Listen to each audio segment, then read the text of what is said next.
Pendidikan bukan hanya sekedar mengajar, tetapi menentukan masa depan. Assalamualaikum warahmatullahi wabarakatuh. Halo semuanya, perkenalkan saya Natasha Amelia. Kali ini saya akan membahas mengenai kasus problematika implementasi kurikulum Merdeka.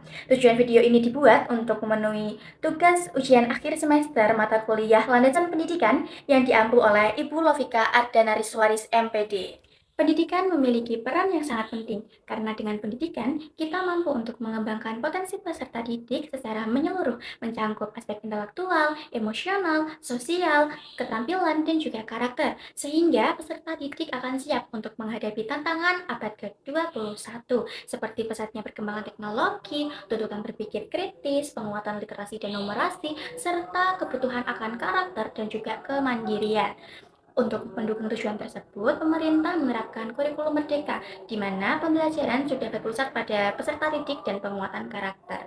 Namun, dalam penerapannya, masih banyak guru yang mengalami kesulitan untuk memahami konsep kurikulum, menyusun perangkat ajar, serta menerapkan asesmen-asesmen yang sesuai. Oleh karena itu, saya memilih kasus problematika implementasi kurikulum merdeka karena relevan pada pendidikan saat ini.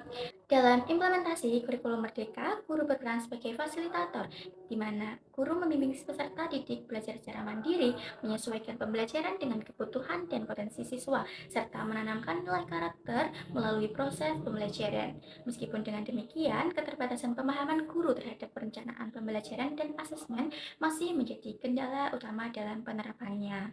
Peserta didik memiliki karakteristik yang sangat beragam, baik dari segi kemampuan berpikir, minat, maupun kecepatan dia belajar. Kondisi tersebut menuntut guru untuk menerapkan strategi pembelajaran yang lebih fleksibel agar seluruh peserta didik dapat berkembang secara optimal, khususnya dalam peningkatan kemampuan literasi dan juga numerasi.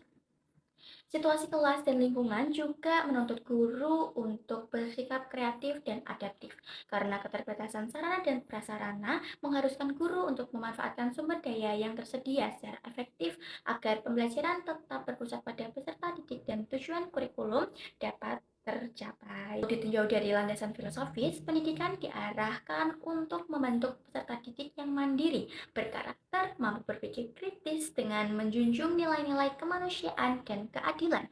Hal ini menunjukkan bahwa pendidikan tidak hanya berfokus pada pengetahuan saja, tetapi juga pada pembentukan karakter dan kesiapan menghadapi tantangan masa depan. Dari sisi landasan psikologis, pembelajaran dirancang dengan memperhatikan perbedaan individu peserta didik. Jadi, guru berupaya untuk memahami kebutuhan belajar masing-masing siswa, menyesuaikan metode pembelajaran, serta memberikan bimbingan yang mendorong motivasi dan rasa percaya diri pada peserta didik. Lalu, landasan sosiologis tercermin dari hubungan sekolah dengan lingkungan dan budaya sekitar. Sekolah menyesuaikan pembelajaran dengan kondisi sosial peserta didik serta melibatkan peran orang tua dan masyarakat, sehingga pendidikan berjalan selaras dengan kehidupan sosial siswa biasanya.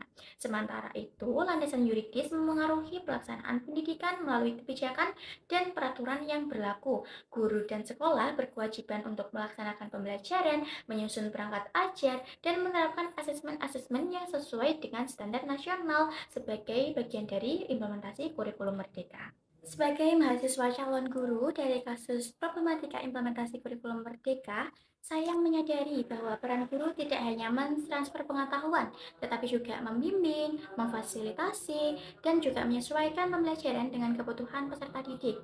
Kasus ini juga mengajarkan saya bahwa pentingnya fleksibilitas, kreativitas, dan kesabaran dalam menghadapi perbedaan kemampuan siswa, serta kemampuan untuk mengelola keterbatasan sarana dan prasarana agar pembelajaran tetap efektif dan berpusat pada peserta didik. Selain itu, saya semakin memahami bahwa nilai kemanusiaan, keadilan, dan pengembangan potensi setiap siswa merupakan prinsip utama dalam praktik pendidikan. Oleh karena itu, pemahaman terhadap landasan pendidikan menjadi bekal penting bagi saya untuk merancang pembelajaran yang adaptif, adil, dan bermakna. Landasan pendidikan berfungsi sebagai pijakan dalam pengambilan keputusan pembelajaran. Dengan memahami landasan, pendidikan guru dapat merancang melaksanakan pembelajaran yang relevan, berpusat pada peserta didik, serta mendukung keberhasilan kurikulum merdeka. Sekian video dari saya. Terima kasih. Wassalamualaikum warahmatullahi wabarakatuh.